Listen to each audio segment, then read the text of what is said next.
Spate of brutal incidents in the past week has left the country reeling as concerns grow over a rise in gun crime, especially against our police force. Standing by for more on this, we have the Police Association President Chris Cahill, who's desperately trying to keep his members safe, and Wellington District Commander Superintendent Corrie Parnell, who's responsible for the frontline officers in his region. Let's start with Superintendent Parnell. Welcome to the program. Great to have you on. Can you give us a sense of how anxious or worried your officers are at the moment about what's going on the streets of this country? Yeah, Maureen, Ryan, thanks for having us. Events that have occurred over the recent week always do bring front of mind for our officers. The reality is of a risky environment we police in. So indeed that very much in terms of the officers I have here in the Wellington district, that is front of mind, and in terms of raises their anxiety in terms of the job we do each day to protect our communities. Do they feel like they currently have the right equipment and the right training to be able to deal with, because the Police Commissioner last night told Radio New Zealand that this is a real escalation, that this is not just media hype or media beat up, this is a real escalation. Do they feel like they are actually equipped to deal with it? Yeah, it's interesting. I think of my own 28 years in the police. Firearms and certainly violence has always been prevalent. The nature of the job we do inherently is risky.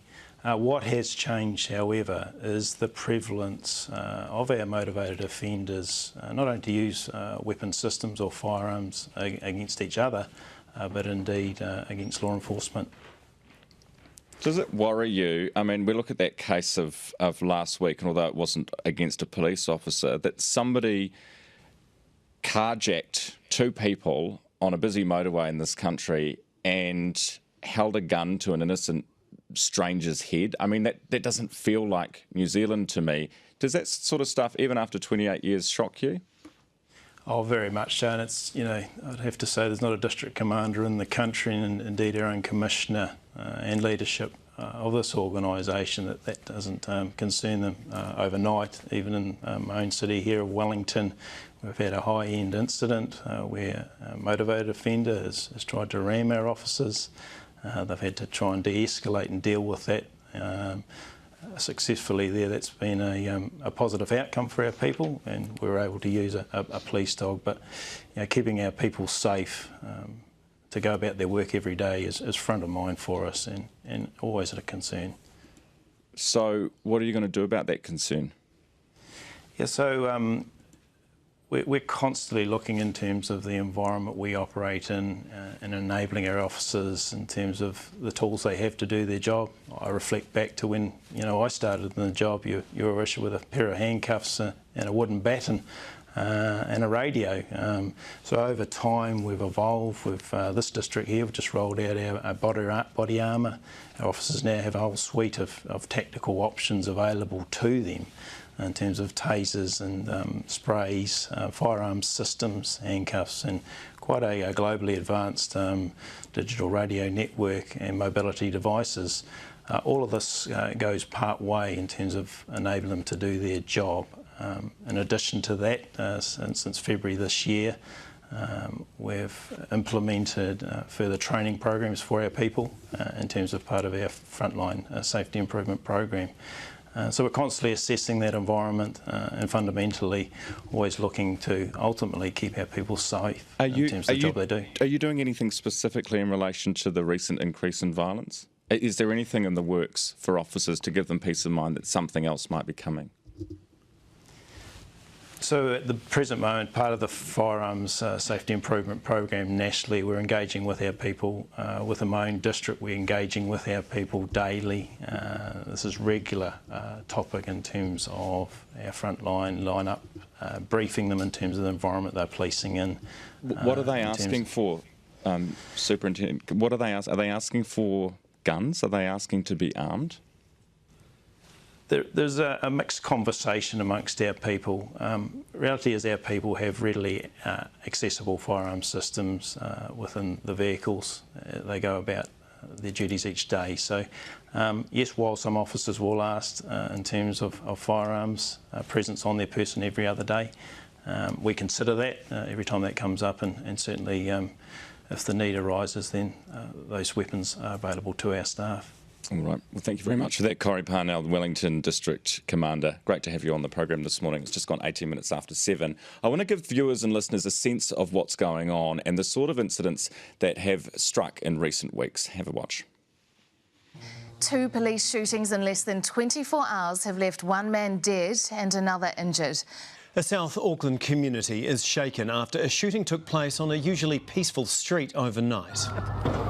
A police officer is recovering in hospital after being shot during a routine vehicle stop in Hamilton. A separate incident this morning, a wanted man was shot and seriously injured after 2 alleged hijacks in which members of the public were held at gunpoint. Locals of a West Auckland suburb say they're concerned for their safety after 2 firearm incidents in a month. A former Ranfurly Shield winner turned restaurateur is appealing for public help and tracking down an armed man who burst into his popular eatery.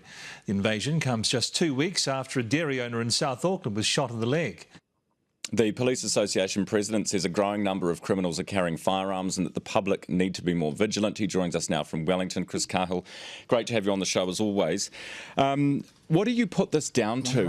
Why are we seeing this increase in violence, particularly against the police? It's really hard to understand fully. It's really a change in society. It's clear criminals now are very happy to assault police and to use firearms against them. We had 1,500 officers assaulted last year, 350 injured. That's nearly 1 a day injured. And as you're seeing from those clips, the firearms are out of control.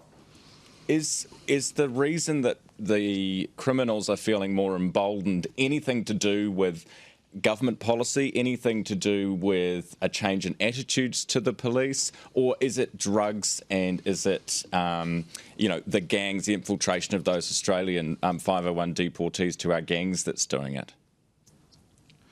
Oh, look, I think there's a lot of things. I mean, some people would say it's those violent video games that we've had now for generations that have made people think that violence is something you can just get up and walk away from. Other people will say it's those gangs, and certainly the gangs have had an influence. There's a lot more of them. There's a lot more competition. And as I've said right from the start with firearms, it starts with the gangs arming to protect themselves against each other. Then the public get involved, as we saw last week, and then the police are at the forefront of it. So it's a whole combination of these things, Ryan. What are your members saying about being armed? Because I think there was a survey you did a couple of years back and it was 67% or 70% of your members had said that they would like to be routinely armed. What do you think that number would be now? I think it would be considerably higher. We're waiting for the results of a recent survey. We know it was 69%. The feedback I'm getting, it'll be considerably higher. And it's not that they want to be, it's that they feel they need to be. Increasingly, it's these events, not where they know there's firearms, because that's when they can arm up. It's the things like the routine traffic stops that are the most dangerous. It's incidents they have no idea a firearm's going to be involved in, and suddenly it's presented on them. And that's the challenge of having a firearm in a car is no use to them on those occasions. Yeah, absolutely. Thank you so much for the advocacy work that you do on behalf of the police. That's the Police Association President Chris Cahill with us this morning.